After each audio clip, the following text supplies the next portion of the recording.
Hey everyone, thank you so much for being here. Before we kick off this week's episode, just a quick ask. Please don't forget to like, subscribe, hit the notification bell to make sure that you never miss an episode, never miss out on any of the strategies and tactics that we're sharing to help you continue charting your own path to freedom.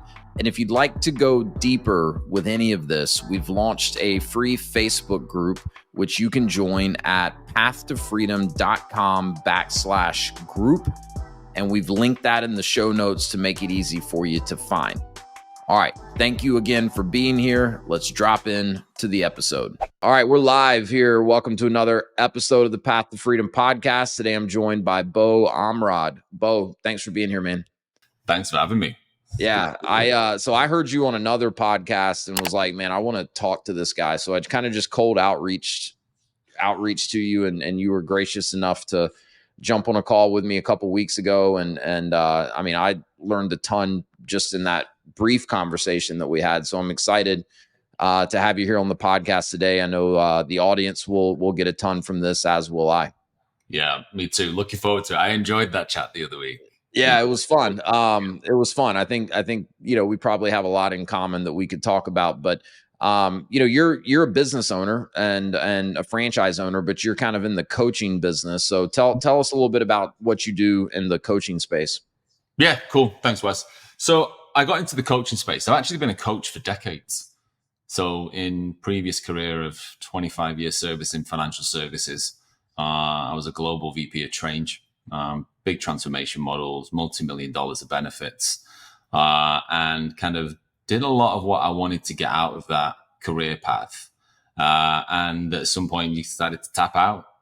Decided that what I wanted to do with life is kind of check back in on the things that I really get some value out of, some sense of kind of purpose, and what I really wanted to spend the rest of my career doing. So I had a little sabbatical. I took myself to Italy for a few months, Nice. Figured out what I wanted to do, decompressed, recalibrated everything in my mind as to where I wanted to head with my next 10, 15 years in career.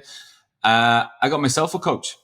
She was phenomenal. And at some point in that conversation, she said I would make a good coach. And that reminded me of that. Yeah, I do. I really enjoy the aspect of coaching which helps somebody or something understand how to become truly what they're made to be. Yeah. And I always remember that that's where I would get this real sense of profound value when I would coach somebody. It was always my design to go into my own consultancy, and now flavored that with a real heavy type of coaching. I set myself up probably about 18 months, 2 years ago now, in the coaching space, and I've never looked back. Love it. Absolutely love coaching. I have a number of different systems that I use. Ton of content. I go deep into some neurology, psychology with clients. Yeah. I run a big entrepreneurial growth course for founders, business owners, the kind of micro SME businesses that really need help from taking that amazing idea that they have as a product, as a service. How do I get somebody to help me understand how to get the business behind it? Yeah.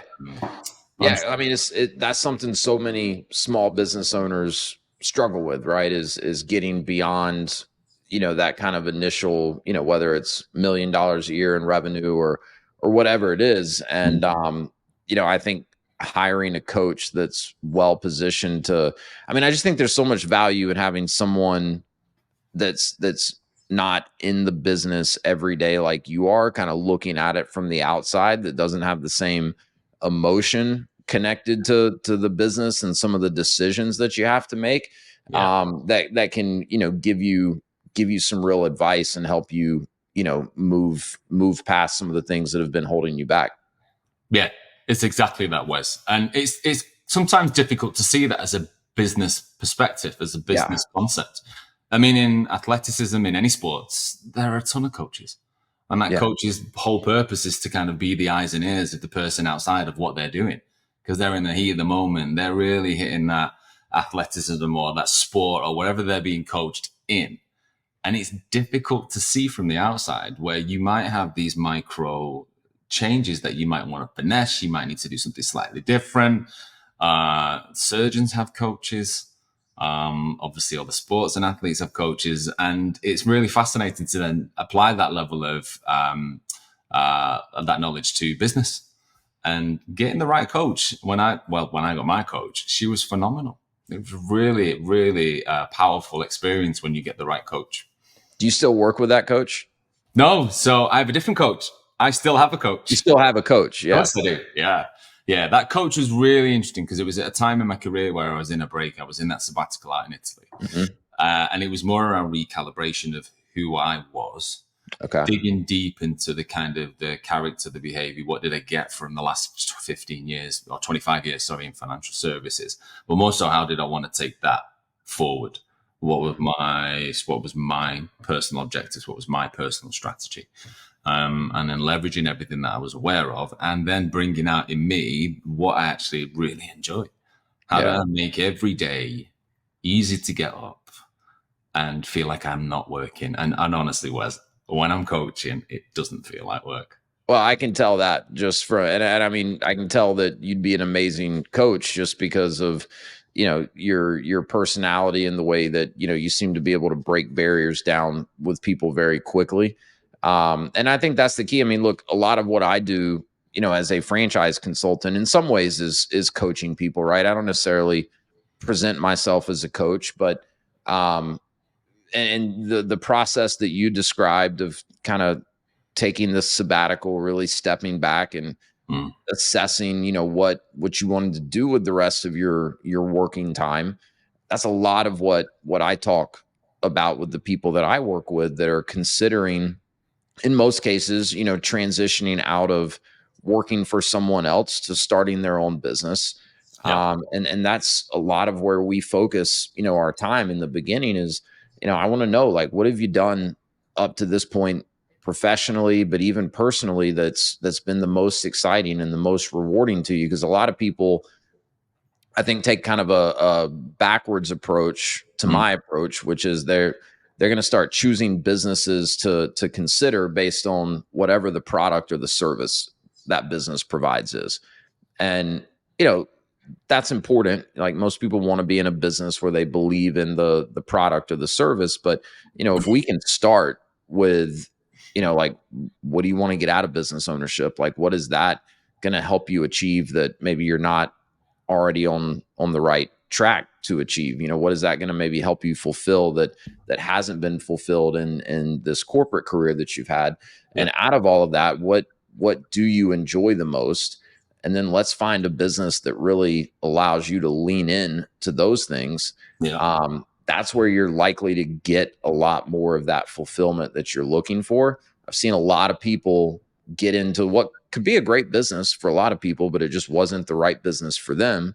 And they end up miserable, right? They end up burnt out. And even if they're making good money doing it, they're not getting so much of what they'd originally set out looking for when they decided to go into business for themselves. So I think that should be a really good takeaway for people listening to this is, it is definitely worth taking the time, whether you're considering, going into business for yourself or not, or just making any sort of a change in your life, and, try to figure out, like, how do you want to spend the majority of your time? Because this life is short, man. And we get one shot at it, as far as I know. Yeah, you're spot on. And it's really nice of you to say that, by the way, about me being a coach. Yeah. That was really kind of you. Thank you. Yeah, I don't know if I could afford you, but I think you could probably help me, dude. Yeah. We'll get onto that. The reason why I lent into this, because there's two things really, Wes. There's one thing around being able to then understand and focus on what it is that you want to do with the rest of your working career and the rest of your working days and personal days. The two kind of blend more so than ever together now. And if you're unhappy at work, totally bleeds into what you're doing in personal life. The other thing that I'm really working on with clients at the minute is the ability to then cut through this era of info overload, like constant news updates, social media bombardment, health advice, AI advances, business trends. Like, consumer choice is way more overwhelming than ever. And that's because of the accessibility and the instant gratification of things like social media and the web. Yeah, it's there. That's now amplified with tools that are coming out quite rapidly around AI. Uh-huh. And this, it's a profoundly challenging time. It's left many people feeling really disorientated and anxious. And it's really crucial that we all acknowledge that we're all experiencing far more change than the average person can handle. Yeah. And I help with that. He's like, let's cut the BS. Let's get to the point of understanding, who are you? What do you like?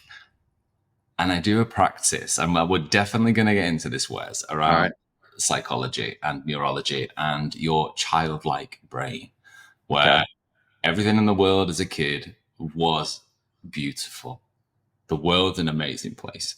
And it's only kind of going through experiences in kind of young adulthood, through career, that you kind of build up this survival, your child survival strategy, where you're making decisions and you're making choices to survive. Mm-hmm. You have a very cool, anyone knows the left brain, right brain, survival brain, you have a very cool right brain, where a lot of what your empathy circuitry lives. And that's one of the reasons why I got into coaching, because I tap deeply into that stuff. We'll get right back to the episode in just a minute, but if you've been considering business ownership, if you're already a business owner looking to expand and you're curious about franchising, I'd love to connect with you, answer any initial questions that you have, talk about a specific franchise, and detail the exact process that I use and have taken hundreds of people through to help them understand franchise ownership, find the right franchise for them, and conduct the necessary due diligence. Click the link in the show notes if you'd like to schedule a free, no obligation strategy call. I look forward to talking with you. And now back to the episode. Yeah, I love the neurology component of all of this, because like one thing I've learned is that your mindset is going to make you or break you. And your mindset is something, I know you talk about mental fitness. I mean, it's just like a muscle. You can work out, mentally to intentionally try and strengthen your mindset. Yeah. And I think your point of the day and age that we're living in today, that's more important than ever, because man, it is so easy to so quickly get to a dark place, mentally, just by going on to Instagram or whatever social media platform. I mean, it's doom and gloom every which way you look.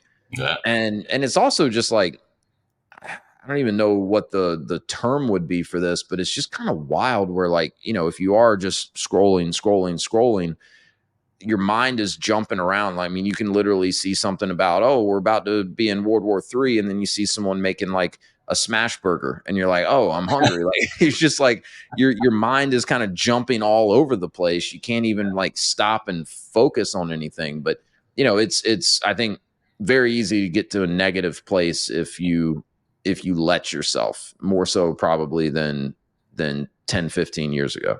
Absolutely. Yeah. We are definitely in a kind of phrase that it's like a perma crisis to perfect burger moment. You'll see one thing in perma crisis on one feed and the perfect burger on the next. And you amplify that across the platforms, and it's constant, it's there, and it's right in front of your face. And we talked a little bit about this, was around dark patterns and that kind of thing. Yeah. It's very easy to get lost in that, but it's just as easy to snap out of it. It's a complete choice.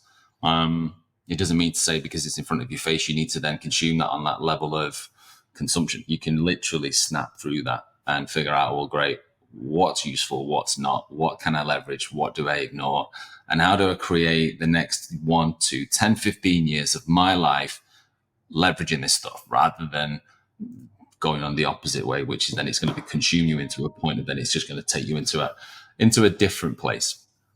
So like when you're coaching someone on this piece, like what are some of the tactics, and I don't want you to give away, all the secret sauce here, but like, what are some of the tactics? Like, are you recommending, people cut this stuff out? Or like, I think I shared with you when we were talking before, like I've noticed I love to listen to podcasts and to books. Right. Yeah.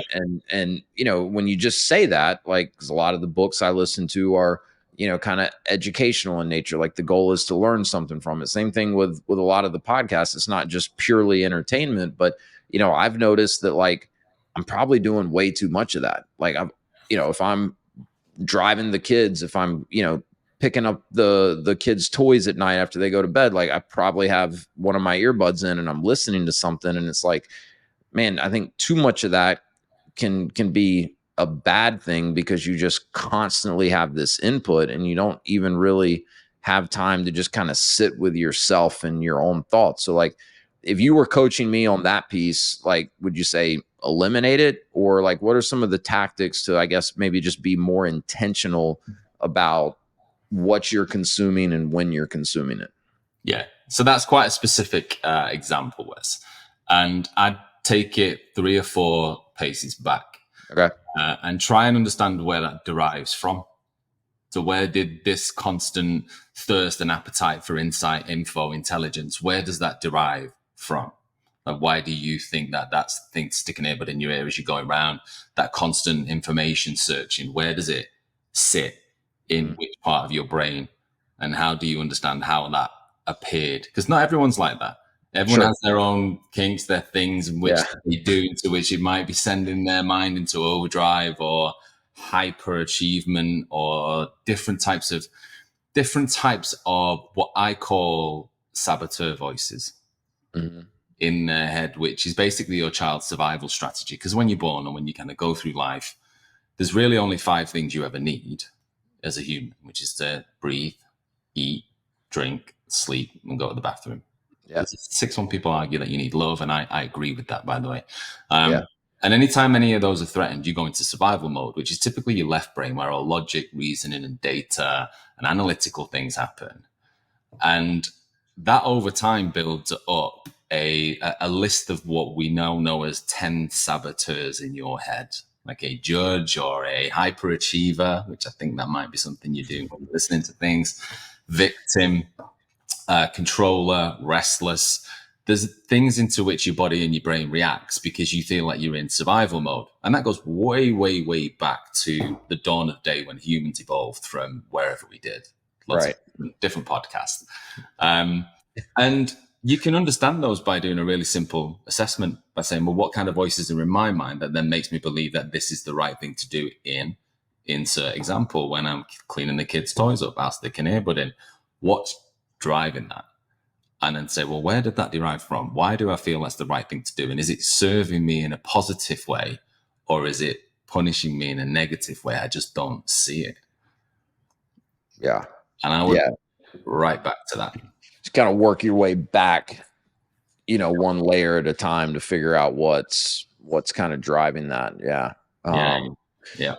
But in most cases, once you've kind of maybe identified something that you feel like is having at least some negative impact, right? Maybe not all negative, but is the recommendation usually to try to moderate it, to pay more attention to, like, when you're engaging in that activity, or is it like, hey, this has some negative consequences, not all, but let's cut it out, let's eliminate it? Yeah. So this is where some factor analysis that we've done in research, when I talk about mental fitness, it makes it really simple. Okay. And the easiest way to explain it is, if you're ever feeling negative, that's when you need to do something. That's a kind of hot hand on the stove signal to say, take your hand off the stove. The answer to the question is, well, what do you then do to take the hand off the stove? And then how do you then change your mind into being able to think positive? And again, it's one of the simplest things that I've learned by practicing positive intelligence is train your mind to self-command. And that's one of the things which I help clients with, is that if you're ever feeling negative in any state, so if you've got a saboteur in your head that's kind of giving you grief and it's telling you to do something and it's making you feel negative in any way, that's a big signal to say that this isn't going to end well. This is always a survival strategy mode. And there are techniques into which you can then kind of catch whichever saboteur it is that's talking. You can quieten that saboteur by doing some simple sensory mode techniques. And I teach clients this, and it's really easy to do. And then what that's doing is actually, it's a physical muscle in your brain, which is then using this kind of neural pathway to make that decision. And you can flip that neural pathway into the more important and more powerful side of your brain, which is your right brain, which is where your empathy circuitry live. And there is a neural pathway in there where you think a lot clearer. you're actually able to then understand what's going on and what do you need at that point in time. What is it you need to get past there in a positive way? So if anything ever makes you feel negative, it's telling you something that you need to react into, then quieten down whatever that thing is that's making you feel negative. Ordinarily, it's a saboteur voice. And then self-command your mind into thinking positive, which I call sage. And there's a few kind of sage powers, which are empathetic, navigation, activation. And it's whichever one of those you need at that time to make a much more sustainable, positive outcome. We'll get right back to the episode, but I wanted to quickly share a free resource with you. If you're curious about franchise ownership and want to learn more about how countless people, including myself, have leveraged franchising as a way to create more freedom for themselves and to take control of their livelihood, I've put together an ebook. It's called Franchise Wealth Creation, and it's the perfect starting point for anyone that's just curious to learn more about this whole franchise thing and how I've helped hundreds of other people navigate all the steps involved in understanding and researching franchising. So click the link in the show notes, fill out a short form. I'll send you the ebook. I think it's a great starting point if you're curious at all about learning more about franchising. All right, let's get back to the episode. And so over time, you learn to recognize kind of what's making you have these negative thoughts or feelings. And then you recognize, all right, I know what I need to do to shift into a more positive state. And then like with so many other things, the more you practice it and are intentional with it, the more it kind of just becomes automatic. Yeah, absolutely. Exactly. Yeah. Yeah. It's fascinating, man.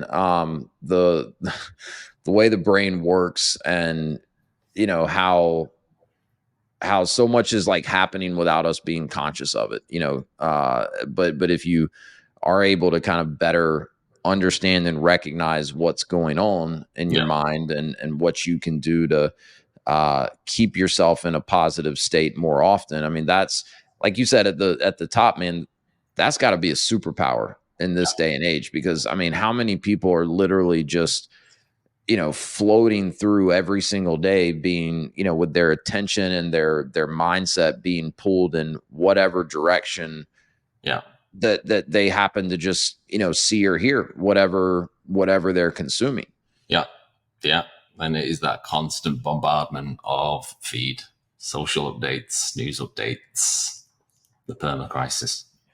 Yeah. When it comes to social media, like, do you think is there some good to it in your opinion, or is it almost better to just basically eliminate it? Yeah. If it makes you feel good and truly feel good, not a short-term satisfaction type thing. Exactly. Those endorphin releases, any of the audience that give you that first kick of this is great. Mm-hmm. If long-term and sustainable kind of positivity isn't achieved by then doom scrolling, as we call it, it's good for you. That's not to say social media isn't good, because I've got a wealth of positivity from social media. Sure. Travel things, food things, those things that then help you to say, great, you know, where is that place? Geotagging, amazing. I've found so many incredible places on my travels because of social media that I would never bet in the publications that are out there. So there's a huge advantage to having the ability to go into different types of social media. It's just seemingly with most things, they become overused. And it's the same with your brain. As soon as you overuse your strengths, they become negative. If you overuse social media, it becomes a negative experience. Sounds like a lot of this is really just becoming more aware of what you're actually thinking and feeling, and not necessarily at the surface level, but deeper down. Yeah. And then, you know, having the discipline to say, okay, you know, this is not positive anymore. I've been on, you know, social media for 15 minutes. This is not positive. This is so let me have the discipline to shut it down and go do something that I know is going to make me feel better and, you know, put me into more of a positive state. Yeah. And that's where the coaching side of things come in, is because if you have a foundation of understanding who you are, what you value, what your purpose is, what you really want in a personal and professional life, if what you do, and let's just use social media as the example, isn't fulfilling that in any way, if there is no reverse engineering of action to outcome, then yeah, it's not doing you any favors. It might give you that instant kind of kick because you've seen something funny on a social media post. Yeah. But if that isn't driving where you want to be in 6 months, a year, 2 years, it only then compounds the problem because you're then either spending 15 minutes, then it becomes an hour, and then it becomes 2. And then that objective, that goal of reaching that kind of life moment, it just never happens. So that's where the connectivity of the mental fitness thing comes into business coaching, personal coaching. So when you're doing, so would you say most of the coaching you're doing is more business focused, or is it more comprehensive, helping your clients get everything they want out of life, including the business success? Yeah, it is. And it's very bespoke, Wes. So I have 4 systems, and never predetermined or premeditated which system a client goes through. This is all about understanding deeply who that client is, what business they're in, what are their dreams, aspirations, goals, how do they want to get there, what's their moral compass to get there, because you can have a goal, get there, but not do it in a way in which you reflect back and look good on. Yeah. And yeah, I make this really customized to whoever or whatever business that I'm speaking to. And that's a ton of things, Wes, from kind of foundational things, organizational skills, leadership, creating that balance, and doing that in a way in where you gain absolute clarity about, well, what are we looking at here? Step that then into things like efficiency and effectiveness. Is what I'm looking at as a person or as a business model, how efficient and effective is it? How do I focus my time? How do I delegate things to maximize my resources? How can I really turbo grow things like the marketing plan, brand loyalty, reduce costs, scale my ops? And then when I get to that kind of point where we're really clear about what it is we're dealing with, whether it be the person or the business, then we get into things like growth or sales. Because it's typical, a lot of businesses say, great, I'll sell some more stuff. I need more money. I'm going to sell some more stuff. Yeah. When you sell solves everything, right? Exactly. Yeah. And it does. It's just you don't want to waste a ton of effort selling the thing that doesn't get you where you want to get to. And if you have a broken model in the first place, all you're doing is kind of scaling and selling a broken model or a broken person. So it's really important that we get that foundation right first. Yeah, I would imagine you see this with some of your clients where maybe they come into this coaching process with you thinking they have certain goals, but then when you really kind of break down and you're able to kind of get to the bottom of like what they're really striving towards, you realize that, maybe you don't have the right goals to help you actually get what you're looking to get. Like, just as simple examples, say you've got someone that's got a $5 million a year business today, and their goal is to get to 10 million. Yeah. And you get to the bottom of, okay, why do you want to get to 10 million? And you realize that they want to have, more time to spend with their kids. And so maybe the goal is not double the revenue. Maybe the goal is something completely different. Is that fairly common? Like, how much time do you spend on the goal setting piece, and how often are people having to kind of rethink what their actual goals are compared to what they came into it telling you that their goals were? Yeah, that is one of, if not the most important parts of coaching. Yeah. Because if that level of foundation isn't achieved, you're starting on the wrong foot from the off. Yeah, you're selling in the wrong direction. Wrong direction, wrong sale, wrong kit, wrong equipment, wrong. Yeah. It's just, and you can see how quickly that becomes quite a difficult thing for them people to claw back and then think about, well, how do I then go back and restart and recalibrate and redo things in a way in which I'm in the right kit, equipment, and boat, etc. And when it comes to goal setting, goals do change because the world changes. Mm-hmm. It's really difficult, actually. And I was on a seminar not too long ago with quite a famous act in the UK. I won't name him, but a lot of people will recognize him as a really famous illusionist. And he talks a lot about the Stoics and how you can't really foresee what's going to happen in 12 months. And the easiest way to think about that is think 12 months previously. Is everything you thought that was going to happen 12 months previously of like real today? Is it real Right. today? And I defy anybody who says yes. Yeah. You have Yeah. an incredible, powerful brain if you're able to do that. So it's trying to make things, it's trying to make sense of, well, what are the goals in the next 12 months? But what are the aspirations? Where do you really want to get to? And I talk about surfing the wave of life because you can't control 95% of what goes on. You can guide and direct. You can use the right kit, equipment, and boat. We use the same analogy. But the wave of life will throw all sorts at you. The weather system, you can't predict it. You can't really see where it is. And what you do with good coaching is you get really clever at riding that wave and maybe taking a slightly different direction on one day or 1 month or a year. But it's going to bring you back in the right way. You'll tackle, you'll jive into the right way in the direction you're going to get there. Yeah. And what's really important when I work with clients is write those goals down every single day. Man, I'll tell you this, and I was just telling my wife this not very long ago. Like, that is something I've got to get back to. When I started writing my goals down every single morning, it's amazing. I mean, it sounds like woo woo or whatever when you think about it like that, but dude, there's something. I mean, you probably understand some of what's happening in the brain, I guess, when you're actually taking the time to write those goals down over and over and over again, day in and day out. But it's incredible what happens. And you start, I think, maybe noticing more opportunities because you're so aware of like what you're striving towards, that if you're not, focusing on it that intently every single day, opportunities are just flying right by you. Yep, absolutely. Yeah. A manifestation and visualization are huge in my practice, because if you believe it, if you truly, truly deep down believe that that is your life, that is who you are, that's what you are, it will come true.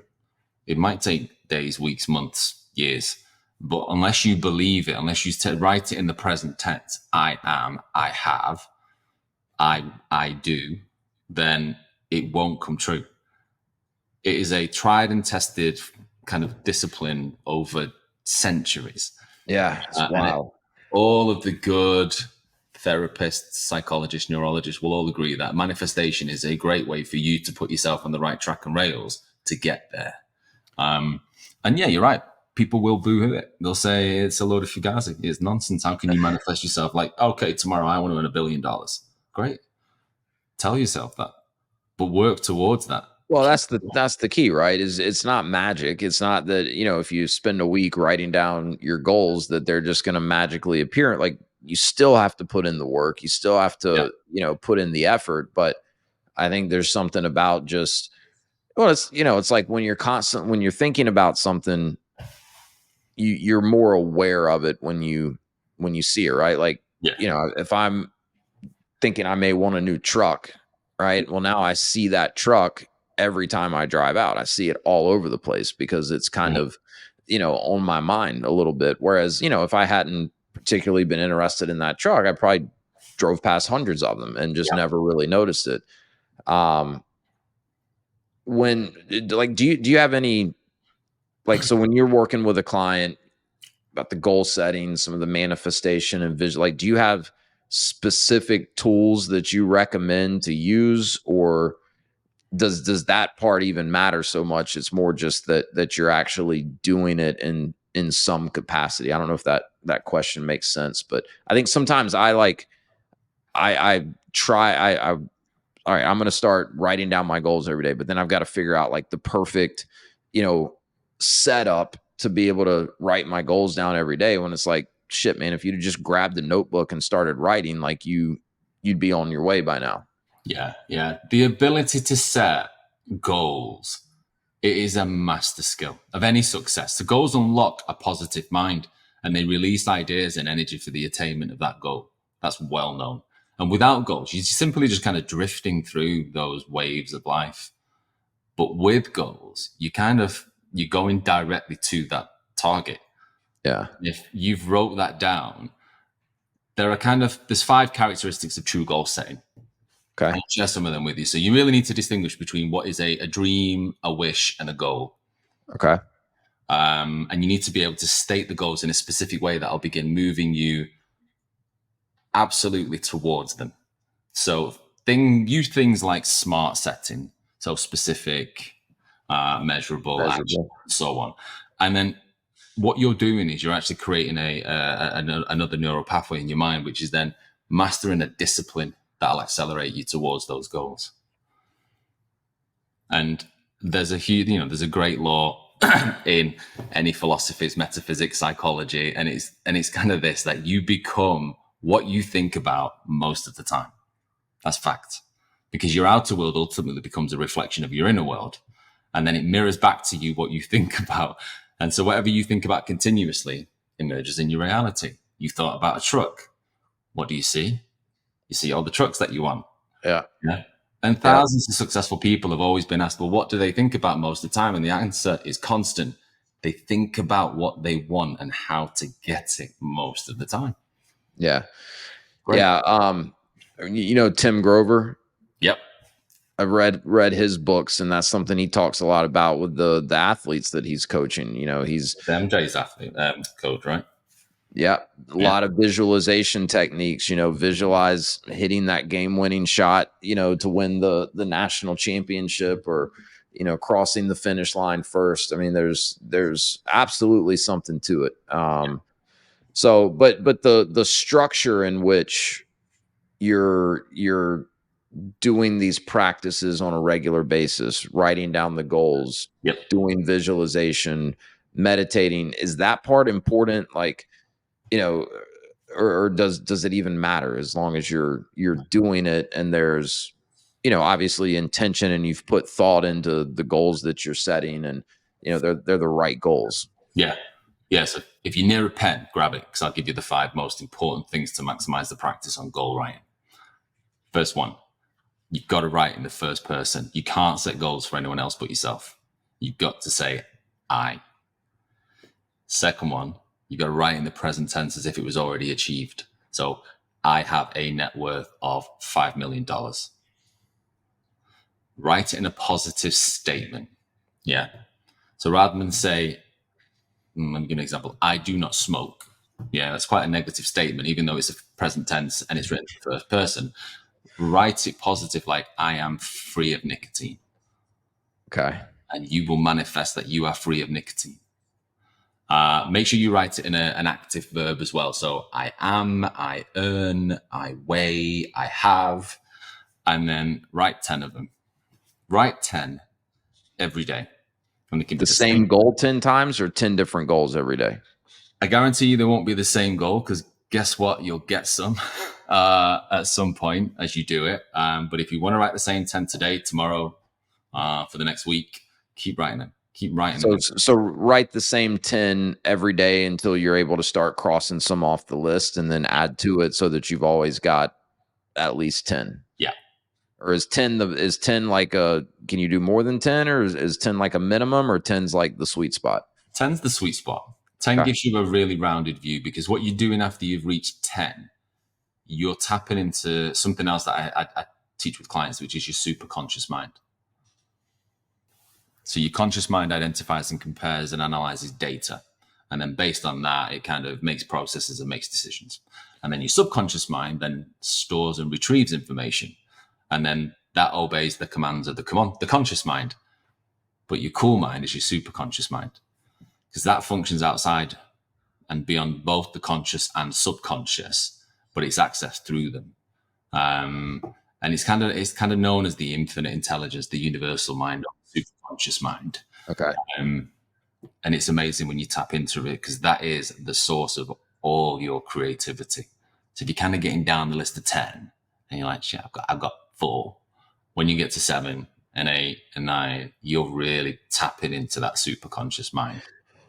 Got it. Do you recommend, and sorry if this is like too specific, but this is the type of stuff that I get hung up on, right? And again, it's like, just pick up the notebook and start writing, Wes. But do you recommend a mix? Like, so if it's 10 goals, do you recommend a mix in terms of like financial goals, health goals, relationship goals, or is it just really whatever's kind of most important to you at that time?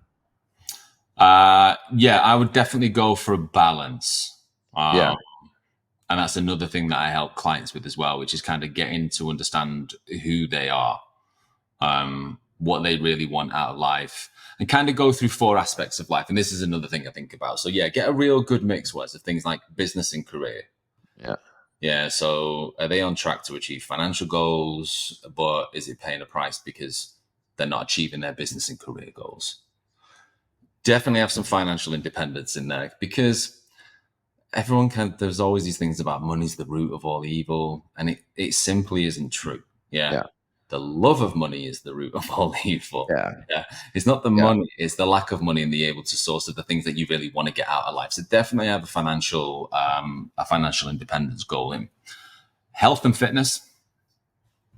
Definitely. Because, at the beginning of this century, the average person didn't live past 50 years. And within a century, the lifespan's extended to about 75 years. And that's just going to continue to rise. Yeah. So let's make the most of those latter years by not being in a demographic of kind of old and unable to do things. Yeah. So modern medicine's amazing. Yeah. Got amazing things around healthy diet, exercise. And these are the kind of the main proponents of having a really healthy, happy life. And then the other thing I'd definitely do is family and personal life. Yeah. Yeah. Loads of people fully think that about 85% of your happiness actually comes from good relationships in people, in family and friends. Yeah, I think the financial piece is so top of mind for so many people. And like, I mean, what I'm learning is, and I mean, we're not at a point where we're like financially free. We could, stop working today and never have to produce again. Yeah. But, we're at a point where we don't rely on employers or a paycheck or a salary, and we have, a very nice, comfortable lifestyle. Yeah. But like that's only going to get you so far, right? If you're not in good health, if you don't feel good, if you don't have energy, like, okay, well then you can enjoy, the financial success.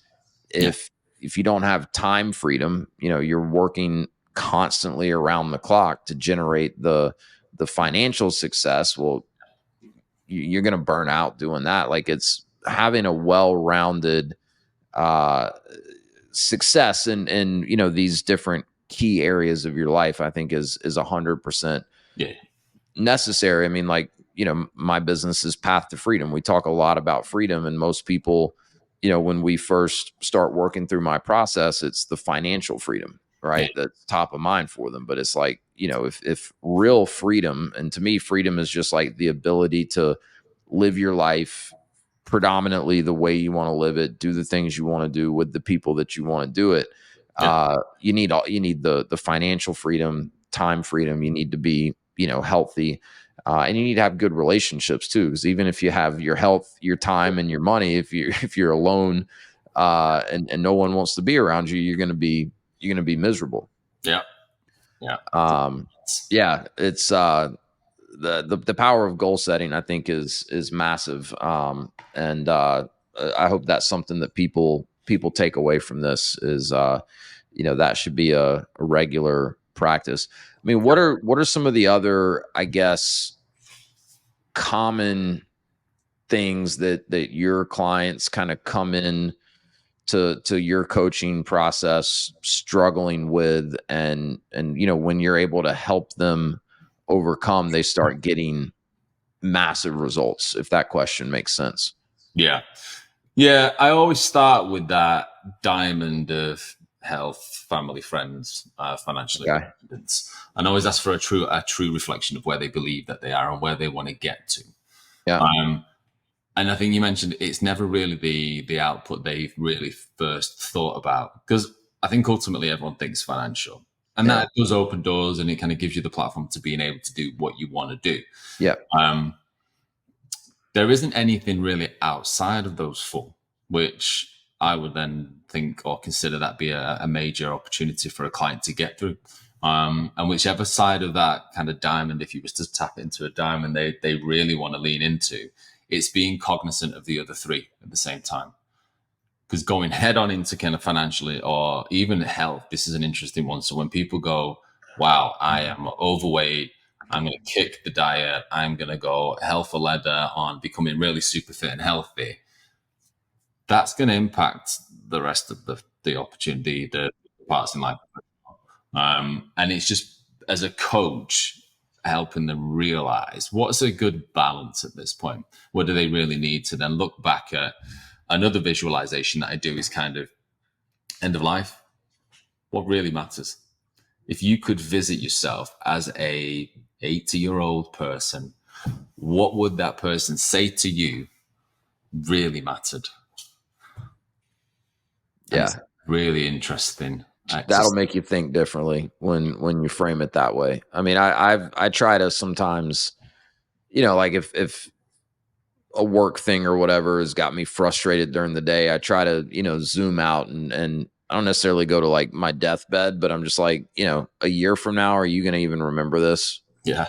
Probably not, Yeah. and it does help to kind of, and you mentioned stoicism earlier. Like that's been one of the biggest, not that I'm a master at it or any sort of a good example, but that understanding that you know really all we can do is focus on the things that we have Yeah. some ability to control. And what did you say earlier, like 95% of life is things coming at us that we really have no control over. Like once you can just kind of come to grips with that, Mm-hmm. Yeah. and then get better at not letting these things that you have no control over derail you, Yeah. right? Because you're so angry at this thing happened or this person did this or said this. Like you have no control over that. What you do have control over is how you respond to it and what you do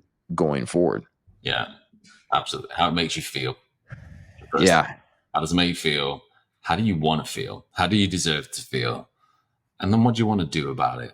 And another practice that I always say is that there's really only two options you have when you're faced with anything in life. There's only two options.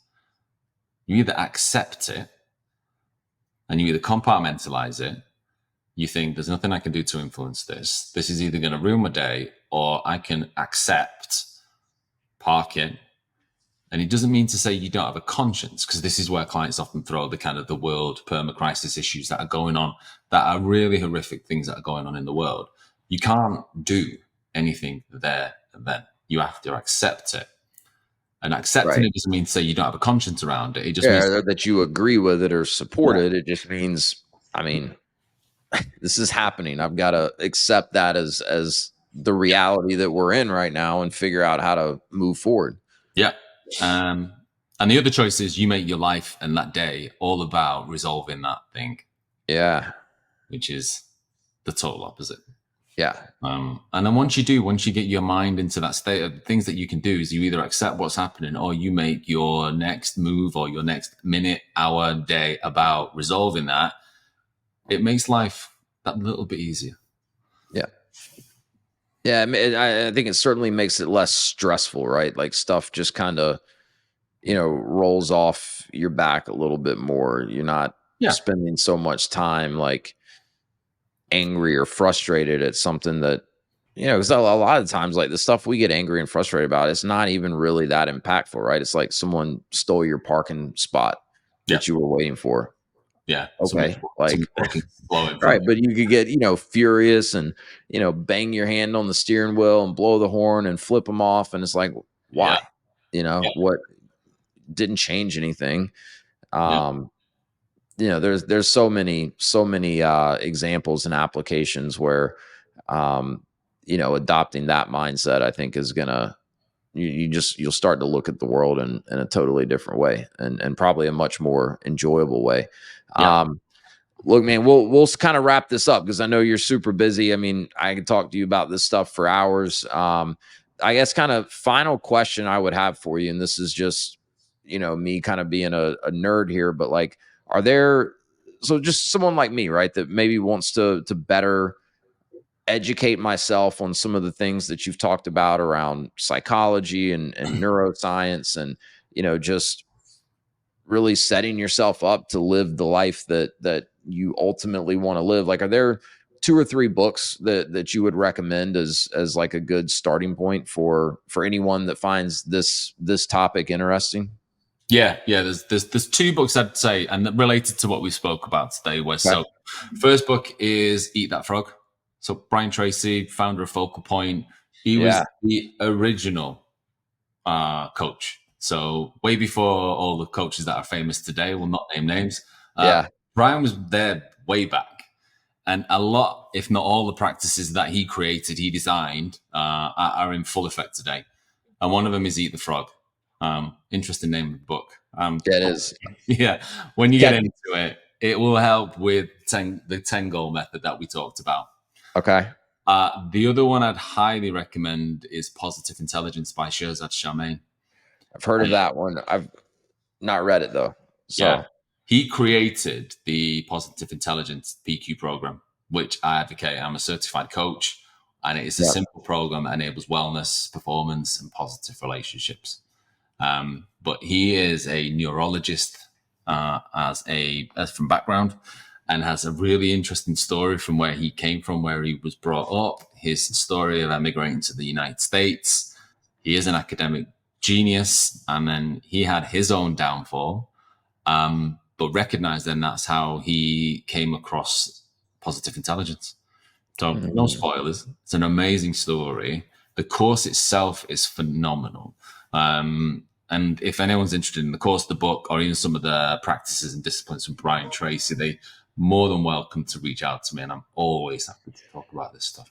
Yeah, awesome recommendations. And I should have mentioned this earlier. You're actually a franchisee with Focal Point. That's part of your coaching business. And I mean, here I am hosting a franchise podcast, and I didn't even call out that you're a franchisee yourself. But yeah, where could someone go to get in touch with you if they maybe want to talk to you about coaching, or just follow more of anything that you're putting out? Yeah, cool. I'll share links to all of my socials, publications, LinkedIn. Awesome. I'll share that with you, Wes. Kick that at the end of the screen. It's normally where somebody cool goes, click this or click that. Yeah, my guy can do that. I don't know how he does it, but he makes it look good. I'll let you do that. But yeah, reach out. There's loads of channels, loads of ways. And I'm always happy to talk about anything we've discussed today. Thank you. Awesome. Beau, thank you, man. Really appreciate it. You've been very, very generous with your time, and I've learned a ton. I know the audience will too. Amazing, Wes. Thank you for having me. It was an absolute pleasure, bud. Yes, sir.